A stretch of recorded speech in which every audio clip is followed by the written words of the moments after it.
Donc, du coup, Lucie, là, tu me reçois chez toi, Oui, là, et j'ai la joie de t'interviewer sur ton parcours de femme atteinte d'endométriose. Donc, j'aimerais que tu nous parles un peu déjà, en fait, au début, avant que tu saches que tu avais de l'endométriose, un peu le parcours depuis l'enfance ou l'adolescence, à partir du moment où tu as commencé à avoir des symptômes qui devenaient voilà, gênants, des douleurs. Est-ce que tu peux évoquer déjà un peu ça, ces douleurs et ces symptômes avant le diagnostic en fait? bien sûr. Bienvenue Gaëtan déjà, et puis merci pour ton travail. Alors petite, déjà j'ai toujours été très sensible au niveau du ventre. Dès que j'avais une émotion assez forte, c'était le ventre toujours qui prenait. Donc j'avais déjà cette sensibilité-là. Et j'ai fait aussi beaucoup d'infections urinaires petites, à répétition, Ok, assez costaud. Et après, c'était lié au fait aussi que je me retenais beaucoup, je voulais pas faire à l'extérieur, à l'école et tout, donc il y avait un lien aussi. Voilà. Et ensuite, vraiment les douleurs, je dirais qu'on peut assimiler vraiment à des douleurs plutôt cycliques, etc. Elles sont arrivées très tard parce que moi j'ai eu une maladie du sang, qui est le purpurin, ça s'appelle. C'est une d'accord, baisse importante des plaquettes sanguines, donc j'ai dû être transfusée. Et en fait, ça a pour effet de décaler la puberté. Donc en fait, j'ai été réglée très tard. Peut-être d'accord. par chance aussi, Mhm. ça a peut-être éloigné un peu les douleurs ou en tout cas retardé ces symptômes. Mais du coup, j'ai dû avoir mes règles vers 17-18 ans, D'accord, qui ont été de suite très anarchiques et avec des douleurs quasiment de suite, mais des douleurs que je qualifierais aujourd'hui de supportables par rapport à celles que j'ai pu connaître beaucoup plus tard. après, ok, Et de suite, on m'a proposé de me mettre sous pilule. Donc, à l'époque, de toute façon, j'ai accepté. À l'âge de 17-18 ans, on m'a mise sous pilule donc, pour essayer de réguler le cycle et parce que j'avais un problème d'acné rosacée et on m'avait dit que ça pouvait atténuer. Hmm. Donc en gros, voilà pour les douleurs un peu en amont du diagnostic. En amont du diagnostic, ok. Donc très anarchique à partir du moment où tu as les premières règles en fait. Ouais. Là, la pilule, et ça va durer combien de temps en fait ça? La pilule Alors, jusqu'au... donc j'ai eu la pilule en fait jusqu'à l'âge de, je dirais, 22 ans à peu près. Ok, euh, qui, bon, effectivement, régule le cycle puisque ce sont finalement des règles, des fausses règles, enfin, des règles déclenchées par la pilule. Mais pour autant, j'avais toujours quand même cette fragilité au niveau du ventre. Et hmm. j'avais aussi, dans l'entrefaite, une nouvelle douleur qui était apparue, qu'on avait assimilée à une douleur liée au stress, qui était vraiment au niveau du sternum, en fait, un peu comme un élastique tendu D'accord. qu'on tire. Et ça me faisait une douleur qui me forçait à me plier en deux. Comme un point en fait précis à cet endroit. Ouais, vraiment, vraiment un point, parce que je le localisais vraiment. Alors, il y a eu des fois où la douleur était telle que ma mère m'emmenait faire un examen, etc. Et en fait, quand je me souviens d'un examen qu'on m'avait fait où ils avaient vu comme des ganglions ou des petits kystes ou quoi. Et ils m'avaient dit, mais enfin, ils avaient dit à ma mère, vous inquiétez pas, c'est lié au stress. Et en fait, j'ai compris beaucoup plus tard avec mon endométriose thoracique que c'était très certainement déjà un Hmm. foyer ou quelque chose qui Un début. commençait à travailler. En fait, je Ouais. me suis rendu compte à l'âge adulte que les premières douleurs d'endométriose étaient vraiment similaires à celles que j'ai aujourd'hui quand j'ai une douleur liée à l'endométriose thoracique. Hmm. D'accord. Et ça, c'est apparu malgré la pilule, hein. Oui, Tu avais la pilule en cours, je veux dire. Parce que c'est aussi utilisé comme traitement pour, euh, actuellement, hein, pour, je veux ouais, dire, stabiliser les symptômes d'endométriose. ouais. Et là, dans ce cas, dans ton cas précis, en l'occurrence, Alors, cette douleur est apparue malgré la pilule, hein. oui, et de toute façon, par la suite, je vais comprendre et apprendre que vraiment je suis imperméable totalement aux traitements hormonaux, quels qu'ils soient. Euh, pour ma part, ça m'a jamais réussi en fait. Hmm. Donc j'ai toujours eu beaucoup d'effets secondaires. Même plus jeune avec la première pilule, ça m'a fait grimper le cholestérol en flèche. Ça n'a jamais été... Et Ouais, tu as eu d'ailleurs, des effets. Ouais. ils avaient essayé de remplacer la pilule du coup à l'époque par un stérilet, mais j'avais fait un rejet. Enfin, vraiment, mon corps Hmm. rejette un peu toute forme De traitement hormonal. d'intrus ou de traitement hormonal. Ouais, c'est Ouais. assez. D'accord. Dans les traitements, ouais, on va y revenir. Est-ce que,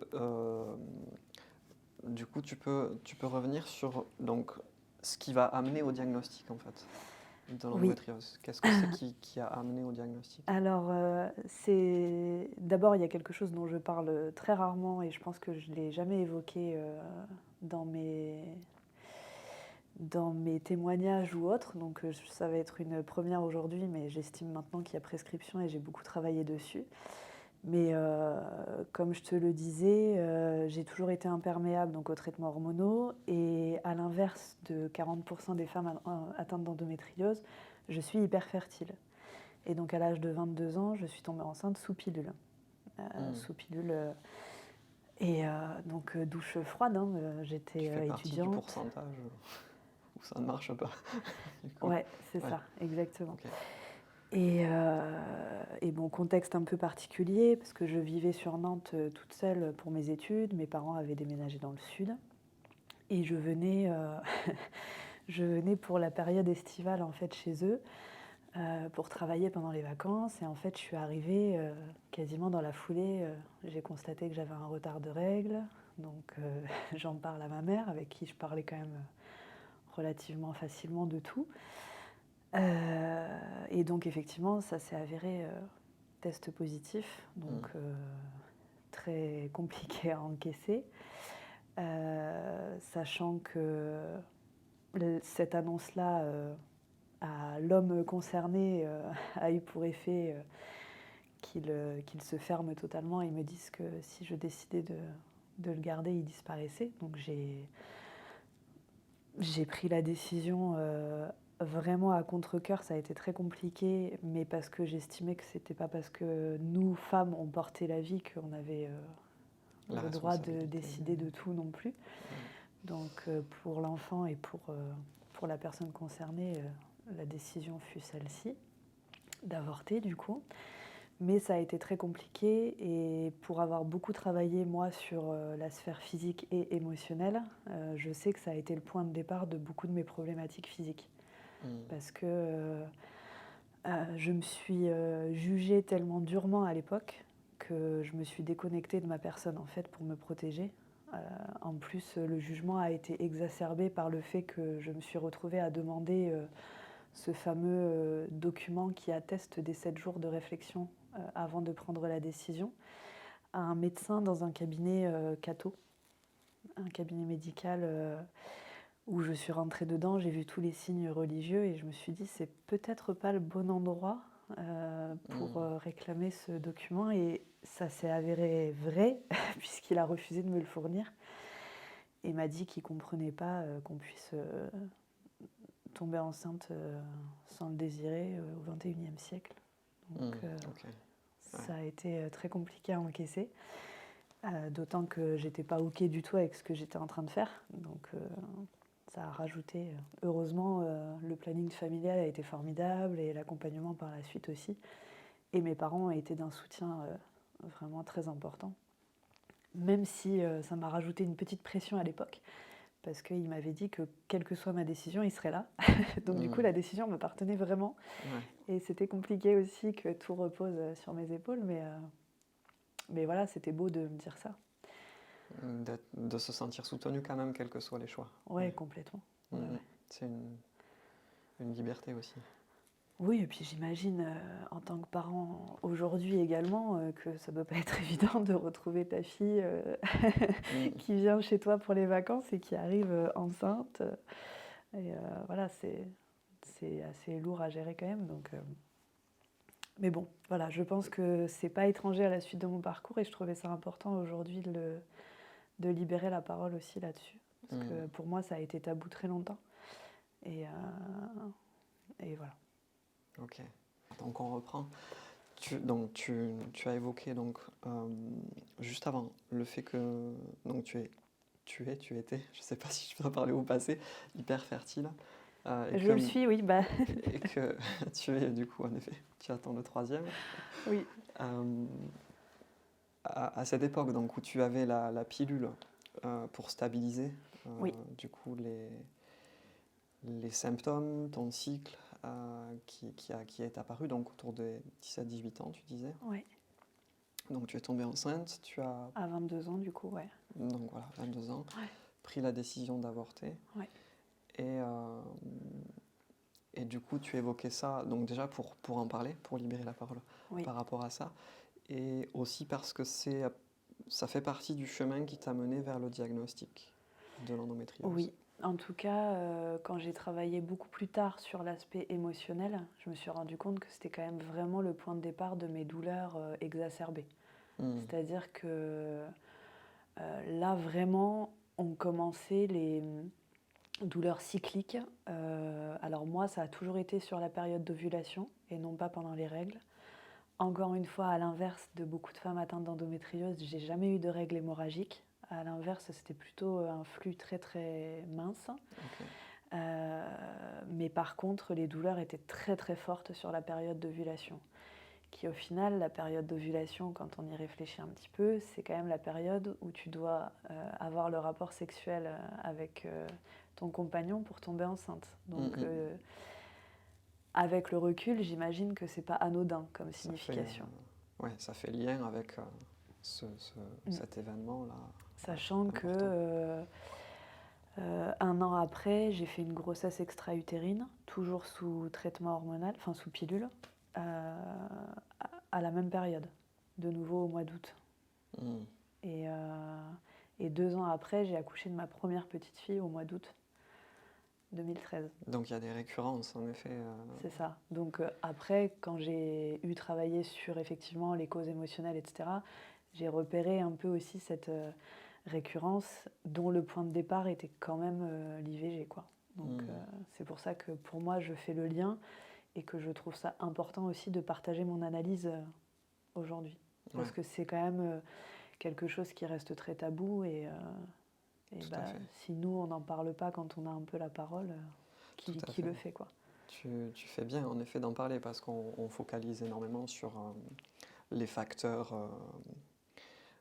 j'allais dire, explicables scientifiquement, tu vois, Ouais, environnementaux, perturbateurs endocriniens. tout à fait. Bon, on entend quand même que vu les symptômes que tu avais avant, il y avait déjà quand même quelque chose Un installé, terrain, oui, bien sûr. mais que cet événement de vie, en tout cas, euh, est probablement un cofacteur qui se surajoute aux autres Complètement.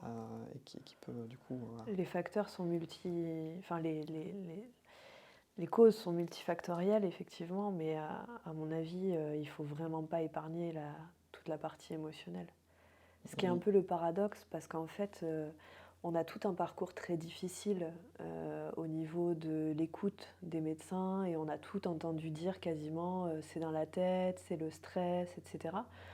Donc quand on a une approche en thérapie holistique et qu'on nous dit qu'on va venir travailler sur l'émotionnel, il y a un petit blocage qui s'opère quand même à ce moment-là, mm. parce qu'on a tendance à se dire ah, encore quelqu'un qui va me parler de c'est dans la tête ou D'accord. c'est le On stress. associe émotion avec c'est dans la tête en fait. Complètement. Ouais. Alors que pourtant c'est tellement important de travailler sur la sphère émotionnelle et Mm. c'est vraiment indissociable de la sphère physique qu'il faut refaire ce cheminement en fait avec la personne à chaque fois pour vraiment qu'elle intègre que ça a toute Mm. son importance, quoi. C'est ça. Et déconstruire aussi tout un paradigme qu'on a martelé pendant des années, Ouais, qu'on nous a martelé pendant des années au niveau médical classique, complètement. de c'est dans votre tête. Ouais, Ouais. tout à fait. Du coup, il y a à déconstruire et, et- et, comment dire, donner un autre point de vue, un autre regard Ouais, aussi exactement. sur ça. C'est hyper important, oui. Donc, du coup, ouais, est-ce que tu peux expliquer ensuite, du coup, ce qui, Oui, ce qui, euh, ce qui amène au diagnostic, en fait? Ça va être des symptômes qui augmentent en intensité? oui. Alors effectivement, donc comme je le disais, j'ai eu ma petite fille, ma première, qui est née donc en août 2013, que Ouais. j'ai allaitée pendant 4 mois. Donc j'ai vécu un peu, on appelle ça la lune de miel, dans la maladie parce que ça fait une pause et on n'a plus de douleur, etc. Donc ce qui est vrai. Donc pour toi, Je- ça a été le cas, du coup? pour cette première grossesse, Plus du oui. tout de symptômes? Ouais. J'ai vraiment vécu une superbe grossesse, un très beau bébé de 4,40 kg, arrivé 2 jours après le terme. Je l'ai allaité 4 mois, tout se passait très bien. Et en fait, quand j'ai arrêté l'allaitement, rapidement, les douleurs sont revenues. Mais jusqu'à présent, je n'avais eu que des douleurs euh, vraiment pelviennes, douleurs de règles, mais sur la période d'ovulation. Mhm. Et là, en fait, du jour au lendemain, ça s'est vraiment amplifié et étendu à la sphère digestive. C'est-à-dire que j'avais vraiment des gros soucis d'alternance diarrhée-constipation,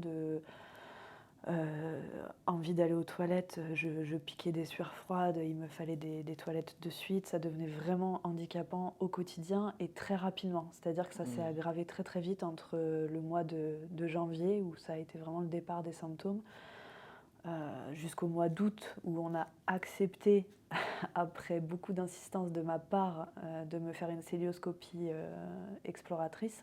Donc, Pour... tu as demandé la célio, mais avant, il y avait eu d'autres examens ou pas? Alors en fait, on m'avait fait une IRM au tout début de ma grossesse. Je ne Ok. savais pas que j'étais enceinte, où on avait déjà identifié des foyers d'endométriose au niveau de l'utérus. Ok. Donc une suspicion d'adénomiose, D'accord. sans vraiment poser le mot clairement sur le diagnostic, parce que le gynécologue à l'époque me parlait quand même beaucoup de stress. Donc ça restait quand même prédominant chez lui dans son diagnostic. C'était quand même surtout parce que j'étais une personne stressée. Donc il a fallu que... Enfin, j'ai été ballottée en fait toute cette année-là entre gastro-entérologue et gynécologue, du fait de l'alternance des symptômes pelviens et digestifs. Et ils se renvoyaient sans cesse la balle, et ils ont fini par vouloir me faire la cellule explo, ensemble en fait. Et là encore, ça a été la douche froide, parce que je ne sais pas pourquoi, j'étais persuadée qu'on était venu me voir en salle de réveil et qu'on m'avait dit que j'avais rien, qu'on n'avait rien trouvé. Mais j'ai pas le souvenir parce que j'étais en salle de réveil, et je pense que c'est une infirmière quand même qui est passée me le dire. Mais effectivement, en chambre, quand on est venu me voir, alors il devait être plus de 23 heures, j'en pouvais plus d'attendre, on m'a dit bah écoutez, tout va bien, vous allez pouvoir ressortir rapidement. On a juste enlevé un kyste sur un ovaire, mais qui ne peut pas être la cause de vos douleurs à ce point-là. Et là, je m'effondre. Je m'effondre parce que j'arrive plus à assumer mon rôle de maman, mon rôle de femme, de compagne, mon travail, parce que je travaillais à l'époque dans l'immobilier, je faisais 40 heures semaine, les visites, les déplacements en voiture, etc. Je commençais vraiment à être le fantôme de moi-même, parce que je travaillais sous dérivés morphiniques et opiacés, parce que bah sinon je me levais pas. Des fois, j'arrivais pas à sortir de ma voiture. Donc, et tenir, et se battre ouais, tous les jours. c'est ça. Et donc je m'effondre devant le médecin qui me dit ça. Et là, il me dit, mais vous auriez préféré qu'on vous annonce un cancer? Donc manque de tact, bonjour. Non, je lui ai dit, j'aurais juste préféré qu'on trouve ce que j'ai et qui me rend la vie impossible, quoi. Donc je repars de là vraiment dépitée, parce que j'avais mis des mois en plus à obtenir le fait qu'on me fasse la célioscopie pour aller voir, etc. Et je me dis, bon, c'est pas possible, j'ai pas toqué à la bonne porte, je suis pas folle quand même, enfin, toutes ces douleurs, ça peut pas être pour rien. Et finalement, je trouve les coordonnées d'un médecin soi-disant spécialiste de l'endométriose dans la clinique derrière celle où je m'étais fait opérer. Et là, je le rencontre et je lui explique que je me suis fait opérer par tel et tel médecin. Et il me dit ah non, mais alors là, s'ils vous ont opéré, qu'ils n'ont rien trouvé, c'est qu'il n'y a rien, il faut chercher du côté psychologique. Et c'était un spécialiste? C'était en tout cas ouais, un spécialiste référencé comme étant sensibilisé à l'endométriose. Donc là, je me dis, définitivement, je suis folle, il faut que je laisse tomber. J'ai une question juste par rapport à la cellio. Est-ce que tu étais sous pilule pendant la célioscopie? Oui, j'étais sous une pilule microdosée. à l'époque. D'accord. Ouais. D'accord, je te pose la question juste parce que j'ai pu lire dans les travaux du docteur Edweil notamment Mm. que, qu'en effet une cystoscopie quand il y a un traitement hormonal en cours peut masquer des lésions. Donc, Ben là, je vais expliquer juste après, mais ils ont juste pas cherché au bon endroit en fait. Et donc bon, je ressors de ce soi-disant spécialiste dépité, tu vois, en me disant bah faut que j'arrête quoi. C'est vraiment, je suis folle en fait. Ces douleurs-là, elles sont. Et donc je décide d'abandonner. Je me dis c'est pas possible. Sauf que bah mon corps me rappelle rapidement à l'ordre. 2 mois après, j'ai perdu 10 kilos, j'ai mal tout le temps, je suis toujours sous les antidouleurs citées tout à l'heure. J'ai clairement plus de vie. Mes patrons me disent écoute, il faut que tu t'occupes de toi, que tu te soignes. Donc on décide de faire une rupture conventionnelle d'un commun accord. Et ils me disent en gros, tu reviendras nous voir quand ça ira mieux, il n'y a pas de souci. Donc c'était un peu un cadeau à l'époque de la part de 2 hommes qui ne comprennent pas forcément ces problématiques-là, de m'accorder ça. Et, donc un soir de désespoir, je contacte Endo France par mail. Donc c'est Éléonore, je me rappellerai toute ma vie, qui m'a répondu en moins de 24 heures, en me rassurant énormément, parce qu'elle m'a écrit un long pavé en me disant que j'étais pas folle, que tout ce que je lui décrivais ressemblait vraiment aux symptômes d'endométriose, qu'il fallait juste s'adresser aux bonnes personnes. Elle me donne les coordonnées de 2 spécialistes, un à Toulouse et un à Montpellier, en me disant d'aller voir celui qui me prend le plus tôt, en gros. Et avec l'aide de ma médecin généraliste de l'époque, j'ai réussi à avoir un rendez-vous dans les 3 mois, ce qui était quand même très bien. Et j'ai rencontré donc ce professeur qui me suit depuis toutes ces années, qui m'a diagnostiqué en un toucher vaginal. Il a appuyé sur une zone qui s'appelle une zone gâchette. J'ai hurlé, il m'a dit bah, vous avez une endométriose recto-vaginale et on va faire ce qu'il faut. Donc là, soulagement. Et en fait, donc j'ai eu une coloscopie pour vérifier. J'avais une atteinte très importante. En fait, j'avais toute la paroi entre le rectum et le vagin qui était collée par des nodules de haut en bas. L'opération a duré 7 heures. Et il m'a expliqué qu'à 6 mois après, ça risquait de perforer la paroi du rectum et de me faire me retrouver avec une poche pour les excréments, ce qu'on appelle une stomie. Et voilà. Et en fait, j'ai compris que simplement le gynécologue et le gastro-entérologue qui m'avaient opéré n'étaient pas allés voir sous la poche du péritoine. Donc forcément, n'avaient pas vu cette paroi recto-vaginale puisqu'ils sont juste restés dans niveau utérin, pelvien. Ce qu'avait décelé l'IRM en fait. C'est ça, à l'IRM on Ils voyait... se sont concentrés sur ce qui avait été vu à l'IRM, ouais. Ouais, on est venu voir... Ouais, ok. Ouais. D'accord, ok. Le parcours donc jusqu'à tes 25, je sais pas, mais ça a Alors là, duré on est plusieurs années quoi. en avril 2015. Et en gros, j'ai accouché en 2013. J'avais eu les premiers symptômes en 2011. Donc, ouais. Donc 4-5 ans voilà, avant d'arriver vraiment C'est ça. à un diagnostic précis et si on une prise remonte en aux charge. premiers symptômes vraiment, où on me disait que c'était dans la tête au niveau des douleurs, au niveau du sternum, là, c'était à une quinzaine d'années. Donc, tu vois, vraiment, entre les premiers signaux d'alerte et le diagnostic clair, il y a presque 10 ans quand même. Ouais, ce qui est énorme. Ouais. Sachant que j'aurais pu me retrouver avec une ostomie juste parce qu'on m'avait dit que voilà, c'était dans la tête et que... Ouais, par ce retard diagnostique, en fait. Ouais. Ok. Bah oui, parce qu'il ne faut pas oublier que la maladie s'aggrave dans le temps. Donc plus on nous dit qu'il n'y a rien et que c'est dans la tête, plus elle évolue. Donc c'est ce pourquoi on se bat aujourd'hui, vraiment, pour une reconnaissance de la pathologie et surtout une formation des médecins, quoi. Ouais. C'est très très important. Pour accélérer tout ça, Et oui. le diagnostic et la prise en charge derrière, ouais, forcément.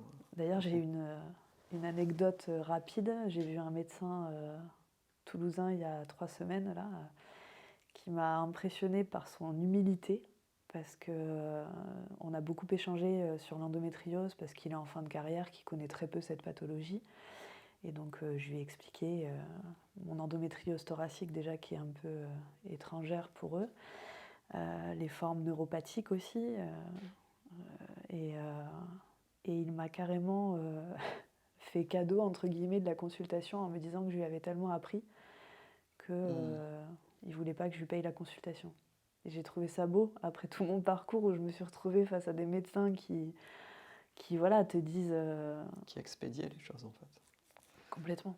Et là, cette reconnaissance de dire que voilà, je suis plus calée que lui sur le sujet, en tant que médecin, c'était énorme pour moi quand même d'avoir ce retour, quoi.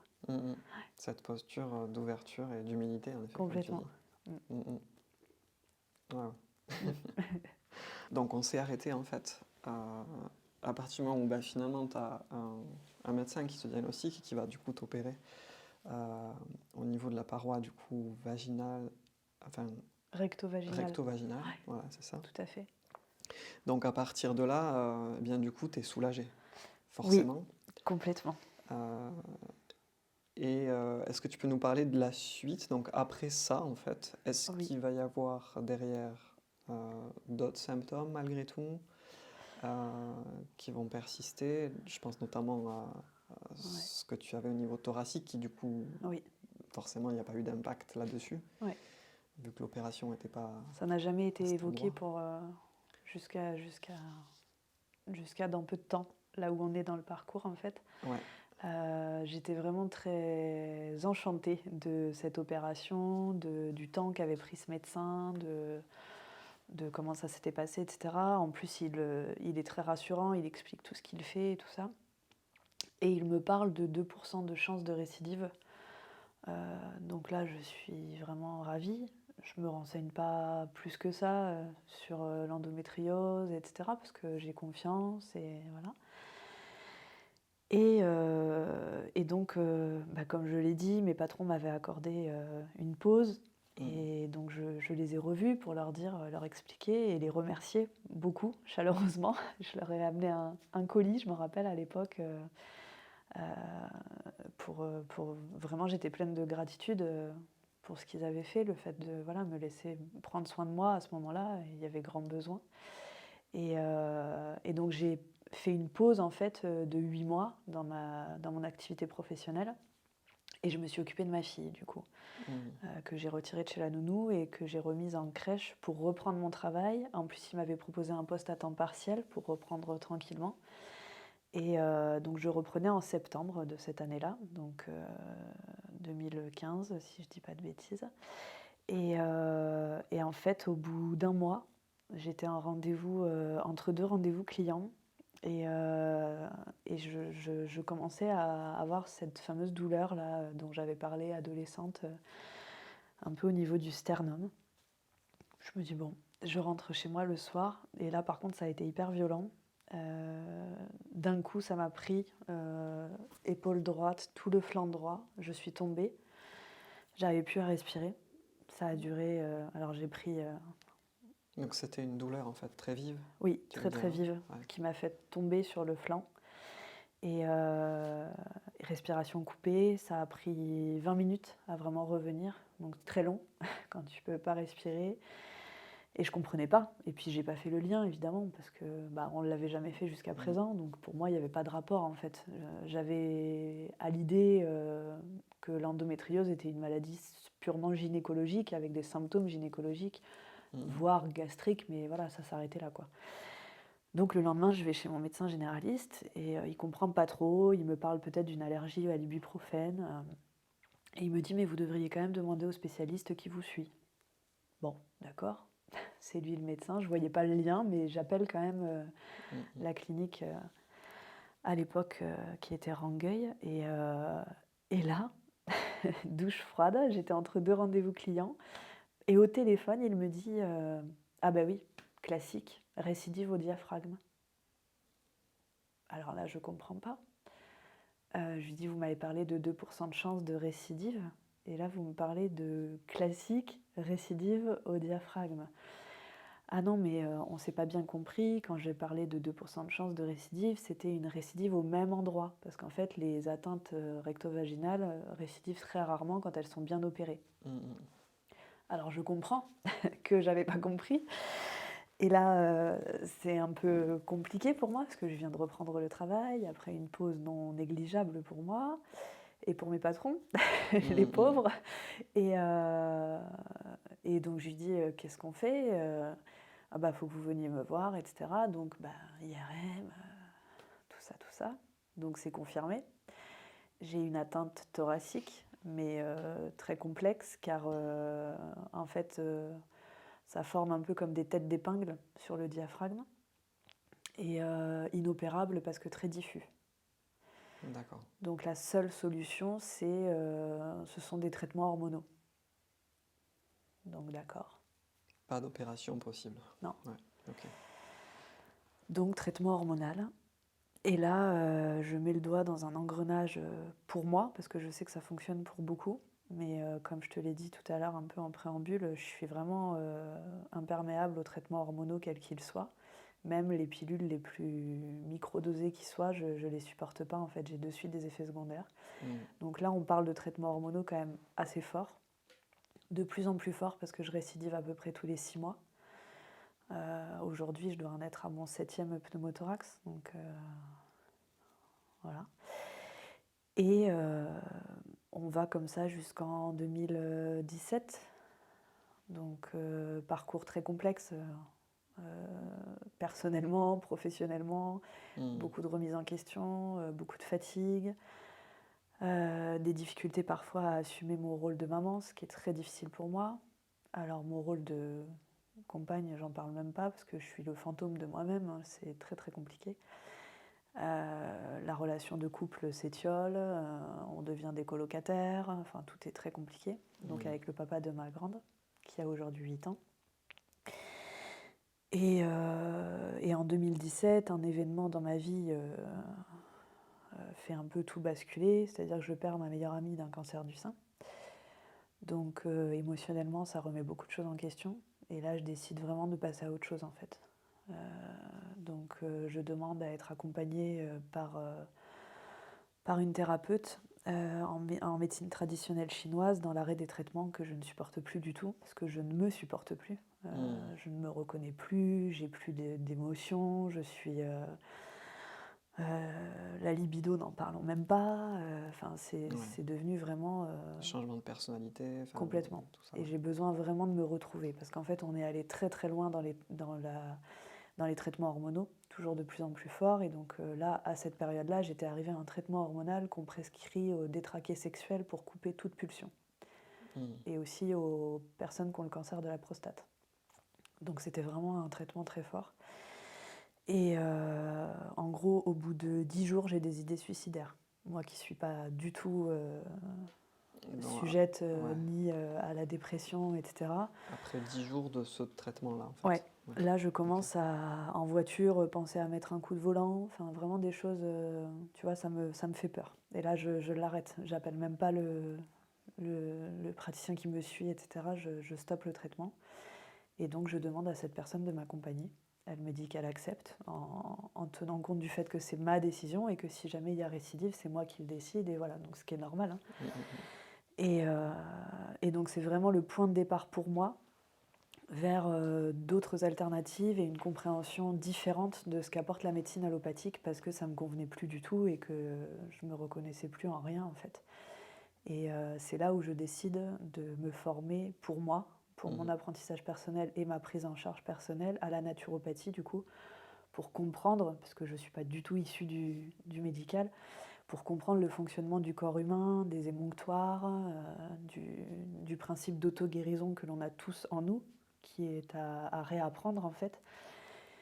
Et voilà, à l'alimentation anti-inflammatoire, enfin à plein de choses. Et en parallèle aux soins énergétiques qui m'ont apporté beaucoup aussi Mmh. sur le plan émotionnel. Et voilà, donc c'est le point de départ, je dirais, là, d'une nouvelle vie. Aussi d'une grosse décision qui est de me séparer à cette époque du papa de ma fille, qui, qui avait 3 ans à l'époque. Et je me suis dit, de toute façon, si ça doit aller dans le mur, autant arrêter de suite. Donc, un un chamboulement de vie, là, hein. Ouais, Enfin, j'entends, c'est tous les plans de ta vie qui sont, ouais. On est début 2018 et là, Qui sont changés. ouais, tout change. 2017, année de mes 30 ans. Et c'est vraiment... c'est d'ailleurs cette année-là aussi où j'ai fait une séance d'ostéopathie qui a changé toute ma vision des choses, où j'ai compris que je m'étais déconnectée de ma personne pendant une dizaine d'années du fait de cet avortement non digéré. D'accord. Et, et ça avait été aussi une forme de protection pour moi, hein. Mais voilà, il était temps vraiment de passer à autre chose. Ne serait-ce que pour la transmission à ma fille, pour plein de choses. Et je me suis dit que j'avais pas envie de rester dans cette énergie pour elle. J'avais pas envie qu'elle ait cette idée non plus, tout simplement du couple, de l'amour, de ce que c'est que la relation. Et parce qu'il n'y avait plus de relation, j'ai essayé beaucoup de choses. J'ai essayé de faire une thérapie de couple, mais je l'ai faite seule. Je suis allée voir une sexologue de l'équipe pluridisciplinaire de Pasteur. J'y suis allée seule. Je me suis retrouvée à pleurer dans la salle d'attente parce qu'il n'y avait que des couples. J'étais la seule, toute seule. Donc tous mes rendez-vous médicaux, j'y allais seule. Après, c'est de la faute de personne, hein. C'est juste un mauvais timing, on va dire. C'est que l'autre, à un moment donné, ne sait plus quoi faire et il se ferme. C'est pour ça aussi que c'est très très important de sensibiliser les hommes et de les accompagner aussi. Parce que c'est pas simple pour eux d'être impuissants à côté de la femme qu'ils aiment. Et voilà, c'est pas évident. Ça invite au dialogue, hein, quoi, en fait, je pense vraiment aussi. Complètement. Dans Mais le la couple. communication est très très importante sur beaucoup de plans. Là-dessus, en effet, t'abordes tellement de thématiques. On va pas pouvoir toutes les Oui. les pousser, sinon on va faire une vidéo trop longue. Mais juste avant, donc tu m'évoquais le fait que il y a du coup une période, c'est à l'âge de tes 30 ans, du coup, 2017, où il y a une décision franche donc d'arrêter les traitements hormonaux lourds, en fait, qui t'ont été proposés jusque-là, et un changement de regard aussi sur la maladie avec une nouvelle approche. Avec une nouvelle approche, donc avec la naturopathie, l'accompagnement que tu as avec cette thérapeute en médecine chinoise. Oui. Et du coup, est-ce que tu peux nous évoquer à la fois ce que tu as mis en place et qui t'a aidé? Oui, bien sûr. Et les thérapies complémentaires, du coup, qui dont m'ont aidé à l'époque, cette thérapeute-là en médecine chinoise qui t'ont aidé, en fait. Ouais. Et sur quel plan, sur quel plan ça t'a aidé vraiment, en fait? Oui, bien sûr. Alors déjà, il y a eu une première rencontre d'une magnétiseuse qui est très réputée à Toulouse, qui travaille d'ailleurs avec l'Oncopole, etc. Bon, maintenant, j'imagine qu'elle est en retraite parce qu'elle était déjà très âgée à l'époque. Mais elle, déjà, elle m'a apporté un œil différent parce qu'elle m'a de suite parlé du système digestif, du microbiote, du système digestif.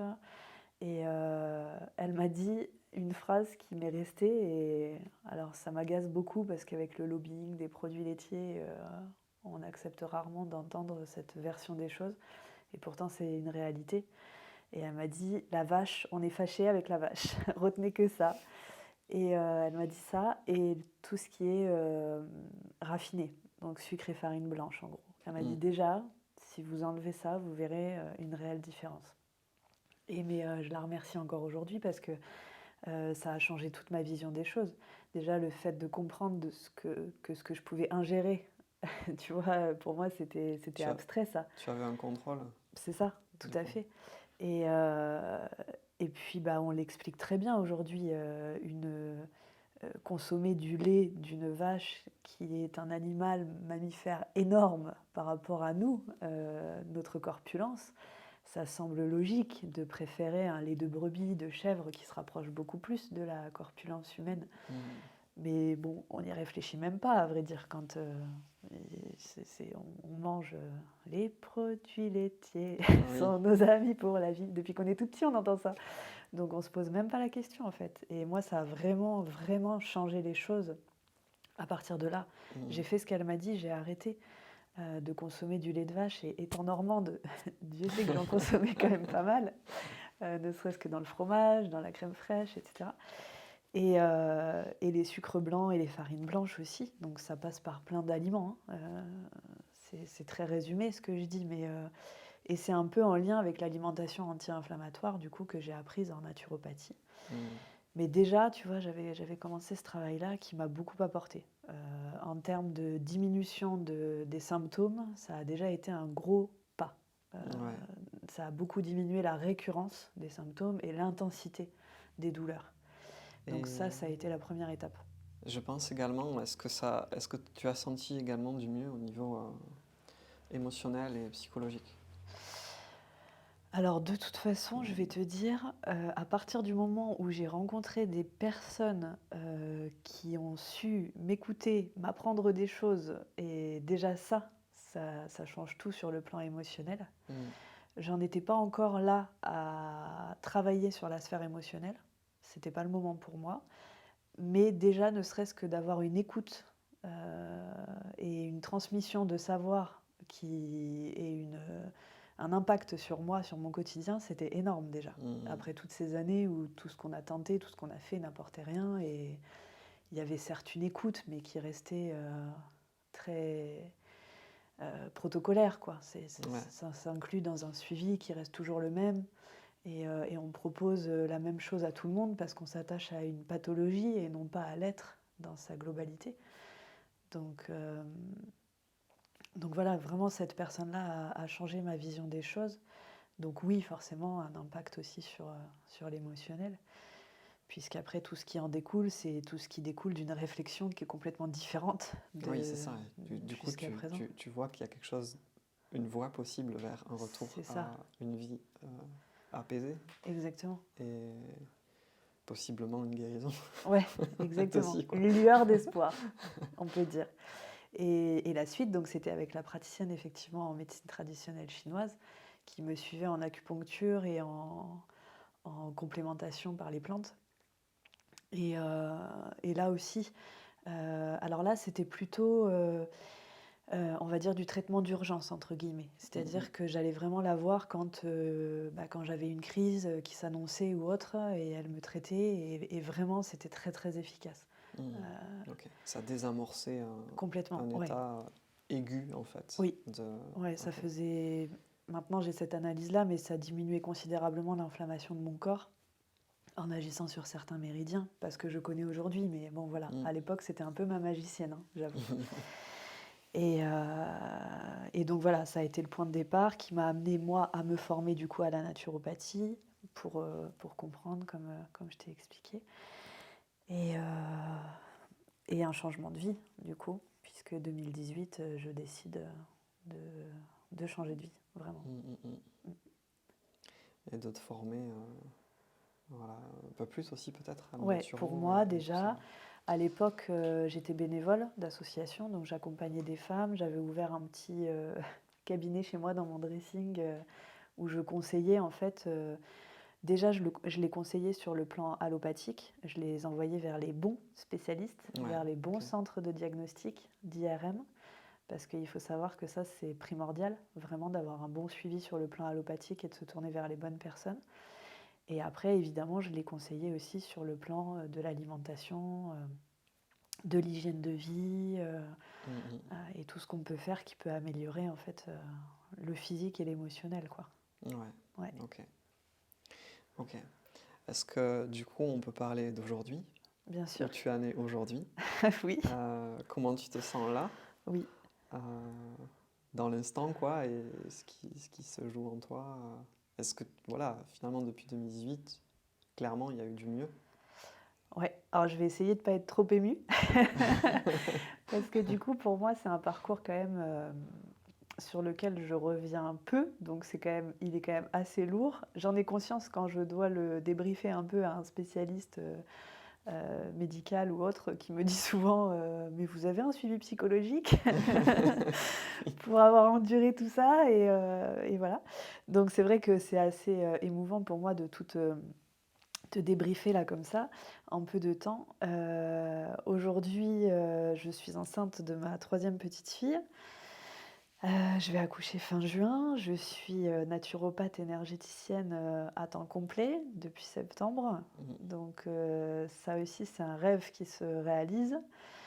On a trouvé, cette maison, donc avec mon mari aujourd'hui, avec qui j'ai refait ma vie et on s'est mariés en 2019, enceinte de ma deuxième petite fille du coup. Mhm.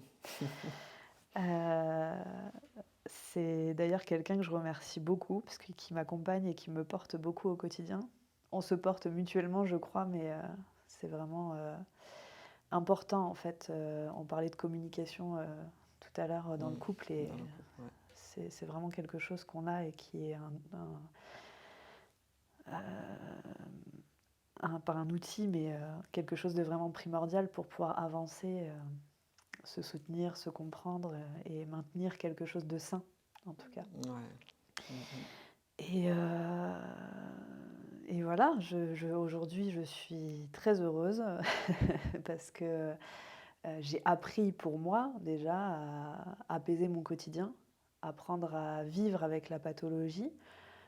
Si complexe soit-elle dans mes atteintes parce que, l'endométriose, thoracique est quand même, assez difficile parce que j'ai fait un pneumothorax, par exemple, au deuxième trimestre de ma dernière grossesse, Mhm. et quand tu te retrouves comme ça avec des douleurs ou des choses qui ne sont pas traitées par le système allopathique, c'est complexe parce que tu te retrouves un peu seul face à toi-même et même si tu as des convictions dans ta Mhm. pratique, holistique, Ouais. quand tu es concerné directement, c'est pas toujours évident. Il y a toujours le doute qui se pointe quand le symptôme Mmh, réapparaît. Est-ce que je suis sur le bon chemin? Est-ce que c'est j'ai pris ça. la bonne décision? Et puis quand tu portes la vie d'autant plus parce que c'est Ouais, pas que toi. ouais. Je me souviens qu'à ma dernière grossesse, on s'est retrouvés un peu, j'étais donc dans ma baignoire parce qu'il y a que le chaud vraiment qui me calme à ce moment-là, donc eau très chaude. Mon mari est assis à côté un peu en panique. J'appelle les urgences obstétriques juste pour me rassurer sur le fait que le bébé, il y ait pas de risque Mhm. et on me répond, «Non, non, sur le plan obstétrique, il n'y a pas particulièrement de risque. Par contre, sachez que si jamais vous vous retrouvez en détresse respiratoire, forcément il y a un risque, et là vous devez aller aux urgences, mais venez surtout pas chez nous parce que, on ne sait pas gérer, cette pathologie». D'accord. Donc là, tu es dans ta baignoire, tu as très, très mal parce qu'un pneumothorax, c'est très douloureux, hein. C'est le poumon qui se rétracte, en fait, donc Mhm. ça fait très mal. Tu te retrouves à devoir, gérer toute seule l'intensité de ta douleur et ta capacité respiratoire, à savoir si tu vas te retrouver en en défaillance ou pas. Ouais, t'as Pour l'angoisse qui juger si tu plane. dois dire à ton mari de prendre la voiture et décoller ou pas, sachant qu'on était en période Covid, ce qui n'arrange rien parce que Mhm. j'avais pas très envie de me retrouver, à l'hôpital public avec potentiellement, Mhm. des cas Covid, Qui vient se donc je rajouter à suis ça. restée chez moi. Ouais. Ça a duré 5 heures, donc c'est très long, heu et donc voilà, j'ai quand même des périodes, tu vois, où, il y a des mais je suis très bien entourée, très bien accompagnée. Je suis suivie aussi par, d'autres thérapeutes parce que c'est hyper important d'avoir du soutien de